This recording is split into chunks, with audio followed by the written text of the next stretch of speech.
Hello, everyone. Happy Pride Month. Welcome to What the Hype. And it's all about queer representation in pop culture. I'm Eric. I'm here with Laura and Pam. Hello, ladies. Hi. Hello.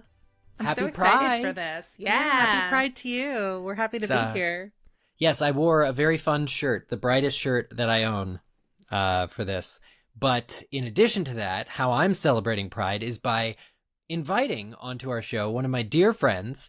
He is known to any who happen to follow his TikTok, which we'll be plugging because he makes a lot of them, and they're all very good. And on a personal note, he was a close confidant and helped me to when I was coming out about a year ago, last Pride. So I thought of him right away for the topic of this episode, and I'm sure you will all give a warm What the Hype welcome to Robert. Hi, thank you so much for having me on. I've been looking forward to this all week. I am so excited to chat with y'all. Oh my God, welcome, we're so welcome. excited to have you on. Mm-hmm. We've known you for years because you obviously follow us over on MuggleCast as well as Millennial. So we've chatted with you many, many times over the years. And I've always noticed that you have a great setup for recording. So Thank you. It seems like it was time. Yeah, I unfortunately I have been out of the podcast game for a while. I used to run a podcast for a theater company that some close colleagues and I started years ago. I would do about 1 month or once a month. We would interview playwrights we had worked with. We'd talk about upcoming things. I also produced a couple little audio dramas. I have I think it's still up, but there is a one-man Christmas Carol adaptation that I produced, if anybody wants to check that out later in the year. That's so cool. I will have to check that out. Wow. I'm learning stuff and writing down notes. It all sounds great, honestly, Robert, and thank you for coming on the show. Thank you for having me. Yeah, so as I mentioned at the top, we are going to be talking about LGBTQ characters in honor of Pride Month and their appearance in mainstream media, which can include widely released films or episodes of television that we saw.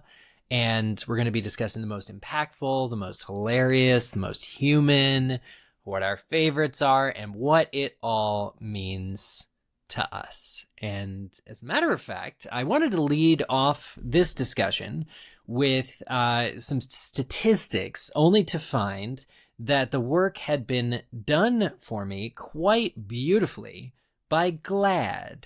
And GLAAD as an organization promotes advocacy for all LGBTQ people in the US and tracks, as a matter of fact, through like much statistics, much like spreadsheets, the representation of various LGBTQ groups on film and in media. And they've been doing this for 20 years. That's really cool. They have something called the Studio Responsibility Index, which is for film. And the goal is to kind of be like, hey, big studios, we see that 12 out of the last 50 characters that were main characters that got their own movie were LGBT. Why not next year making that 13? So it's kind of fun. And then their TV version of that is called Where We Are on TV, which is really, really nice. Wow, I gotta be honest, before I saw the doc for the planning of this episode, I didn't know that these resources existed. So it's a nice thing to have bookmarked, especially now that we're doing this show. Yeah. I mean, this is something we want to keep an eye on, right? Not just during Pride Month. Yeah, and we've definitely, I think, had a good track record on this show with mentioning and bringing up, our favorite queer media already before this episode. But watching it tracked on this massive scale, especially because there's like an ebb and a flow. So I was reading like the 2021, 2022, and it's like, okay, 2021 was a year that had a higher lesbian presence in major mainstream film. And for some reason in 2022, it just, there were only like 3. It's like, okay, great. Let's track this. Let's talk about it. It's like, what's the word? Like a conversation starter almost, to look into this and say, okay, so if I were an exec, I would be looking at this and going, what can we do better? Well, it keeps everybody accountable, and it can also help you appreciate the progress that is being made, because I think sometimes it's really easy for any kind of diversity progress to be kind of swept away because it doesn't feel like enough. People want to move faster than the industry moves. And I think the important thing to remember is that small steps forward are still steps forward. And one day we're going to look back and realize that we've come a lot further than we thought we were going at the time. And I think it's also important when you're looking at like the ebb and flow for studio execs, because really, unfortunately, what they're worried about is money, is taking a look at how those things performed at the box office. And if you notice that those movies did not perform well, that is a huge reason why we don't see things being greenlit, which is why it's really important, even if something doesn't like completely check all your boxes for what your like grand wish list would be. As far as representation of any kind, you still go out and support those movies, because representation is like, as long as it's done well and like with good intentions in mind, is still important. And the only way we get to see more of that is if we support movies like that by going out to see them, or TV shows like that by tuning in when they're being broadcast. Can I just say, I personally, as a queer individual, I find it so frustrating that is the case, considering every time a male straight superhero movie fails, there is never a question about, well, should we make this again? Do people want to see another Thor? No, but one queer project doesn't do quite the numbers that we wanted to do, and the conversation becomes, I don't know, do people like queer people? Well, didn't we have this with Captain Marvel too, being like the first, like a huge prominent female superhero, and then any problem that people had with Captain Marvel specifically ended up being a problem that they had about like women leading a film, right? Yeah. And not to make this like about like not like obviously this episode is about the queer experience. I don't want to like veer too far away from that, but it is important to point out that happens with like every form of diversity. So like Captain Marvel is twofold, because she was depicted as a like they came out and said canonically in the MCU she's a queer character, but she's also a woman, and so those are two diversity kind of like strikes against her already from the beginning. It's the same when you're talking about BIPOC led projects as well.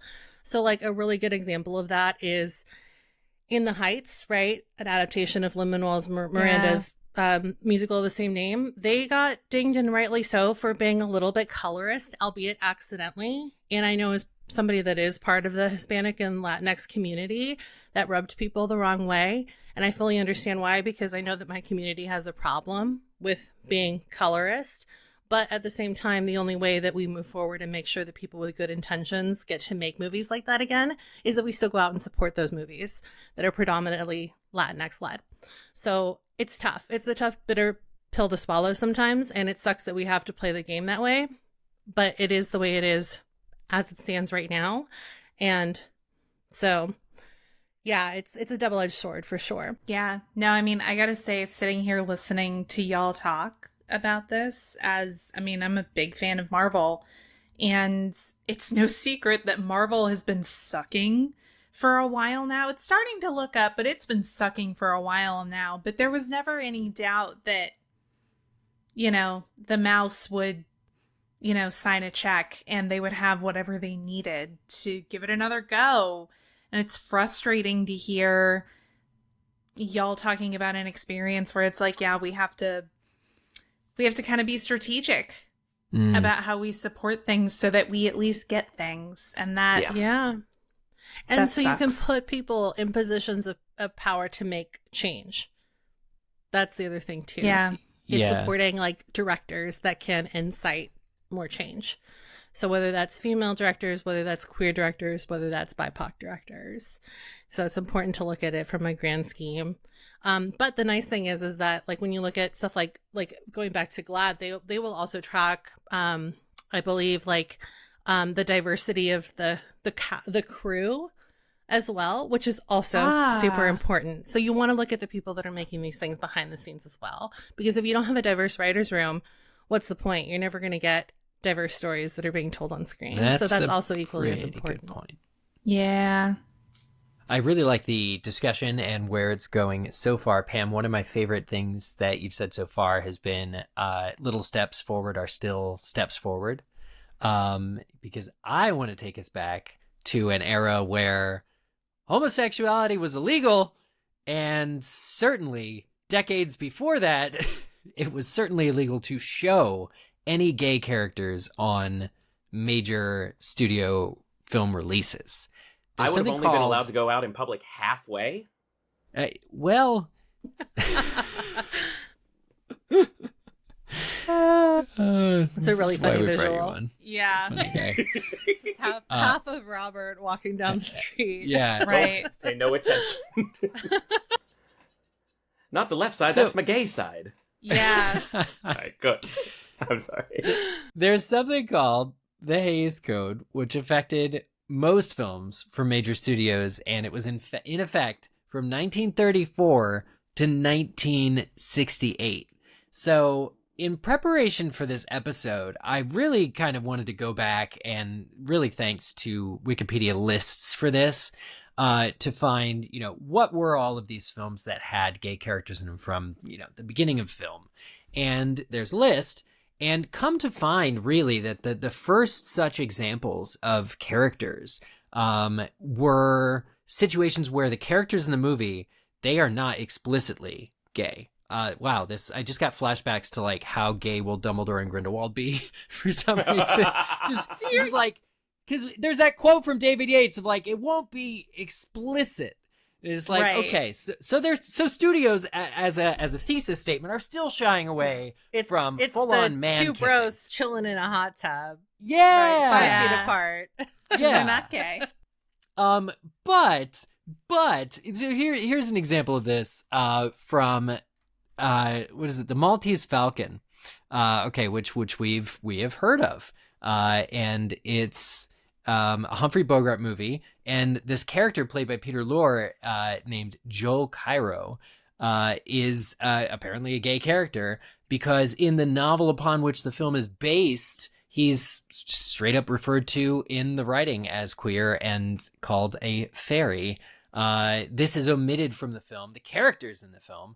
But yeah, you're not going to see that evidence of that character, and so you're not going to see that representation, even if it's not a positive portrayal, which is a whole other thing. Is like when we get portrayals, is it positive or negative? That's a whole thing. But it was illegal. You couldn't do it. It would never get past the censors. You couldn't have a movie that showed people with these sorts of lifestyles. I mean, if you think back to not that many decades ago, when it was frowned upon in society for women to wear pants, you can kind of see how the media that we were absorbing and the media that we were creating was equally stifled. And, if we can't even get on the same page with what men and women are wearing or doing on film, then we certainly can't include the, other aspects and the other parts of our culture that aren't fully accepted yet. Yeah, well, and certainly at this time, they wanted their lead to be a Humphrey Bogart, right? That was what was going to sell tickets. What wasn't going to sell tickets was a representation of a queer character. And it feels fucked up and terrible to say, but it's the truth. I mean, they were absolutely not going to do a faithful adaptation of that character. Not at all. I do think it's fascinating how, I don't know if you have any specific examples from this era, but I do always find it fascinating the words and descriptions that were used in film and TV that let the audience know, like, what we're talking about. It's a gentleman with a long handshake. It's a confirmed bachelor. Like, all of those words that took so many more syllables than to just say the word gay. Well, yeah, but those were the restrictions. Also, I want the full example of all of those sayings, because I just find that to be funny. God, now I'm just imagining like Katharine Hepburn going, "Is he?" Does he if look? They could use current terminology back then. Would be, I feel like a lot of it too was sort of rooted in the status of marriage. So like a male character who's never been married by a certain age is automatically suspect, I think, in a lot of these films. Yeah, or they were roommates. You know, I know that's like a big joke online still, like especially in like the fan fiction communities. Like, and they were roommates, meaning like there was something more going on there. But you know, that was there's certainly films stereotype we've heard of. But even if I were to say the titles, you'd be like, there was a gay character in there. All About Eve is one. Rebel Without a Cause, North by Northwest. I mean, these are. And even in some cases, played by famous actors. Laurence Olivier in 1960 in Spartacus played a character called Crassus. And the scene in which he attempts to seduce his slave Antoninus, it was a deleted scene. It was cut, from the film. And so you have these examples of even somebody like Laurence Olivier taking the role, not being deterred by it, and then the situations and the depictions of those people are erased or suppressed. Yeah, and it's interesting because that it still happens in certain regions that gay characters, especially if they have a minor role, they get cut, and you see this a lot happening when they export films to China specifically, where they have much stricter laws on what they're allowed to show. So a really good example of that is like Disney bending the knee to China and like cutting out the whole LeFou is gay storyline that they put into the live action Beauty and the Beast. But I believe they also did that with the gay moms in one of the Pixar movies that they also exported over there. I think you're right. China's a huge market for film. And so, and unfortunately, Hollywood still really lets China walk all over them in that regard because they want the money. They really do. I mean, to the point where, again, like if a character is gay in a movie, like their story might be all out cut, but if they're a primary character, the way they do the marketing in China will not surround that character. Yeah. They'll do the marketing around other characters, or if the character is a person of color, they will de-emphasize them in the marketing. And it's just Hollywood again is responding to the money. Yeah. It's too big of a market for them to take a gamble with, and that just continues to be disappointing over and over. I was going to make a joke that I must have seen the Chinese version of the live action Beauty and the Beast because I don't remember a much LeFou. Because there wasn't. You don't remember but there's not a scene.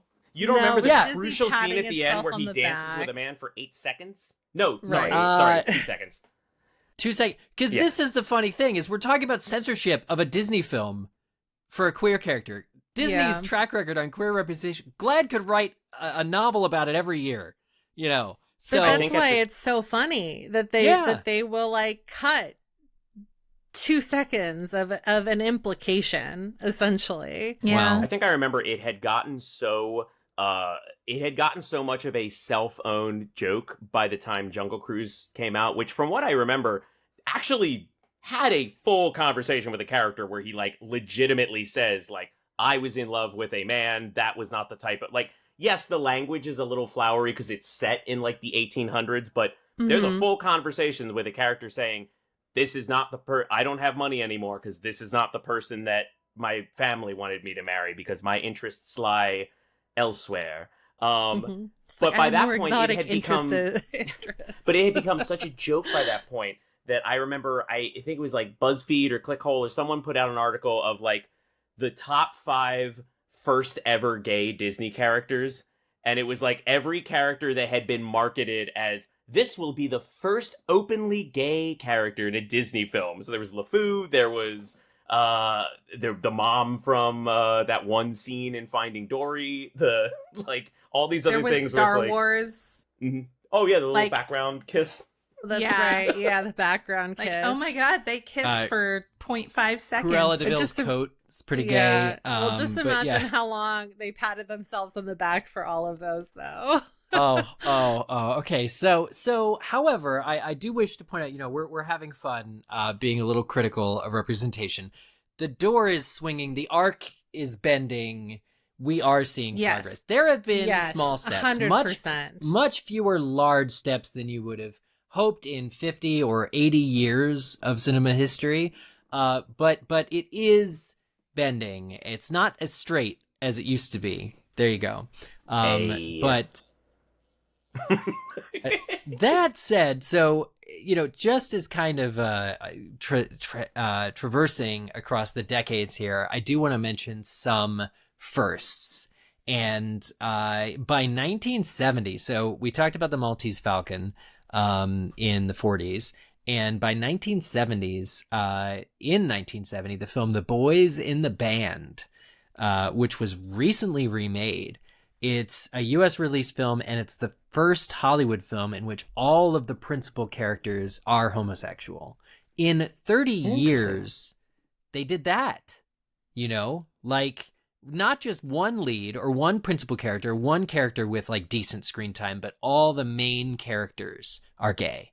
And it's hard not to see some level of progress in that, because these were films released to major audiences. This was the sympathies and the rules had loosened, and people started to be able to step out of, I think, the comfort zone, or even just experience a way of living or a character that they could empathize with, even if that character weren't like them. I think the big thing that we're going to come on, at least the big thing I'm going to hark on about in this series of episodes we do on Pop Culture Pride, is that representation also breeds empathy, right? So you're seeing this lifestyle, you're seeing these characters, and yeah, your struggle might be different than their struggle, but something about the filmmaking experience, especially if it's a sympathetic portrayal and not doing like the villain arc, you're going to end up leaving that film feeling slightly more educated and also slightly more human and connected to people that are different than you, which is the whole ball game.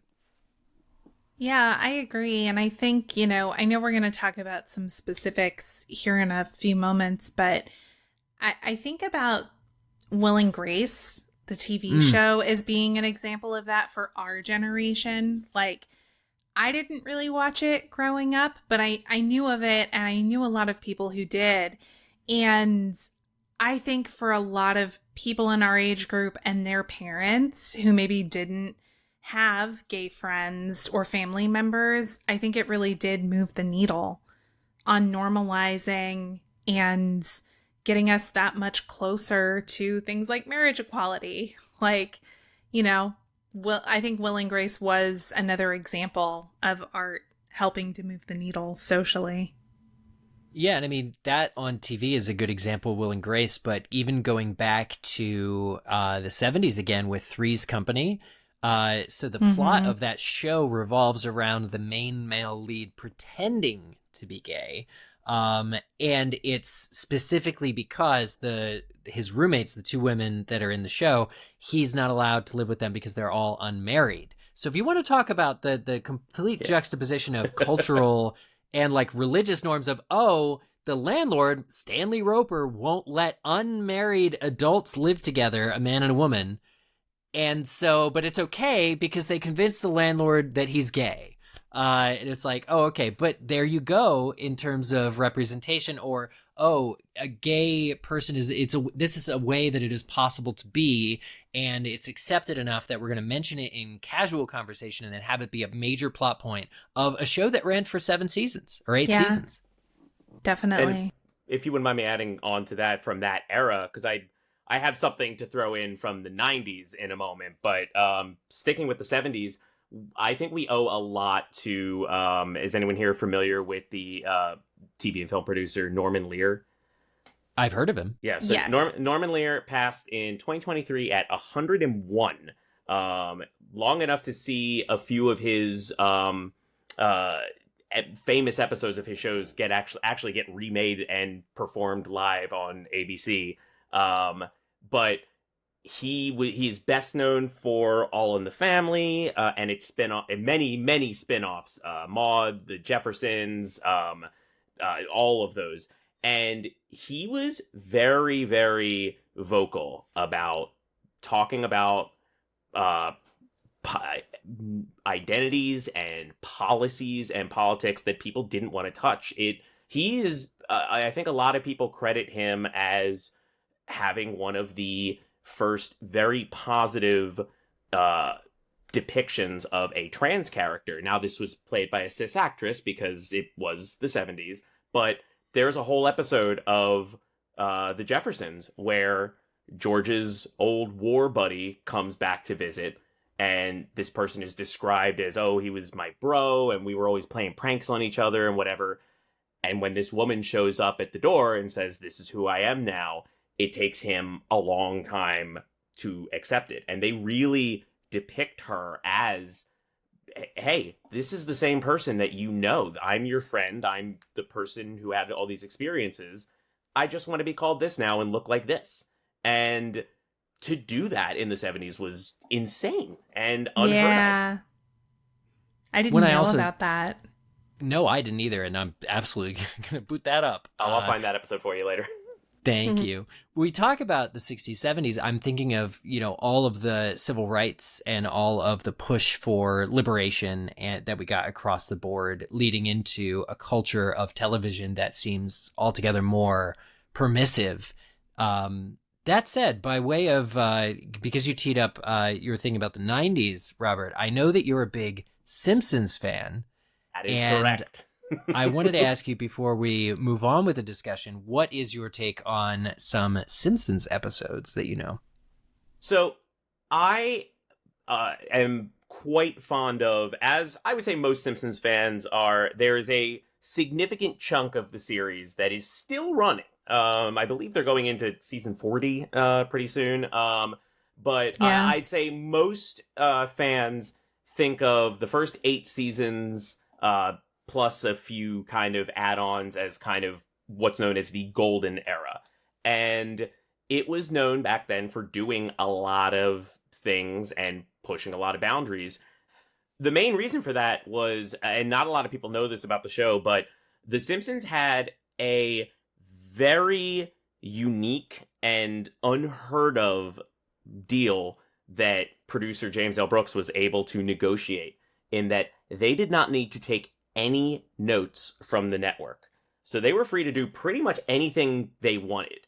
And very early on in the 3rd season, that would have been second season, 1990, where there is a gay character depicted named Carl. He's Homer's assistant. Homer takes a hair growth tonic, and because he has hair now, his boss sees him and goes, oh, you must need a promotion because you look like a good worker. And he gets put with this kind of guardian angel character who has a few of the kind of stereotypes, but is otherwise just depicted as a very straightforward man who is clearly in love with Homer, and Homer just doesn't get it. But the main LGBT connection I think a lot of people make with the show, and it's something I'm going to talk about a little more later. It's the episode Homer's Phobia from 1997. It features John Waters, the director of Hairspray, Pink Flamingos, all those wonderful, insane movies that you should all go check out. But in essence, John Waters plays kind of a character of himself, and it's a gay character. And while The Simpsons did not need to take notes from the network, legally they were required to take notes from standards and practices, because that was just the way that TV shows were able to air. Censor notes for The Simpsons would be like 2 sentences. So they would, be like, sub or, replace or remove use of the word bitch in this scene, or like check with Coca-Cola for trademark use name. This episode came back because it featured gay themes and a gay character and the word gay, with 2 pages back to back of notes that in essence boiled down to like delete or remove any instance of the word gay. And this is going to sound like a joke, but I don't mean it as such. Their first instinct with censor notes was to just throw them away. And the reason for that is because it takes about 9 months to produce a hand-drawn animated show. There's a chance that those couple notes that the censors had are just going to get cut anyway, just because that's kind of what happens. They did not change, and they did not change their notes. They kept sending more and more notes to the point where it got to a sheet of paper that just said, this episode is unsuitable for air. What saved them at the last moment was before the episode aired, when they were in the final phases of production, the network got a new president, and the new president used a different standards and practice group.